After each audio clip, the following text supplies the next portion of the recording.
Hello guys, good morning sa inyo lahat and namiss ko kayo lahat. Doon na. So nandito ako ngayon sa Malabon City and nandito ako ngayon sa upahan po kung saan po kami natutulog. Napakasigip pero okay lang. Kasi pumunta kami ng Malabon sa Manila para magtrabaho. Kasama ko yung mga pinsan ko. And yun nga, nagkakapi ako. Ayan, kapi po kayo dyan. And ayan o, nakita nyo. And thank you po sa support sa video and pa-support na din sa video ko and pindutin lang po yung button para updated kayo sa mga bago kong video.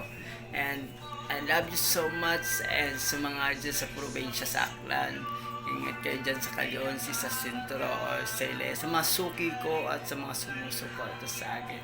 And add nyo din ako sa FB Albert Villanueva and sa TikTok Albert Villanueva. So bye bye sa inyo guys and I love you so much.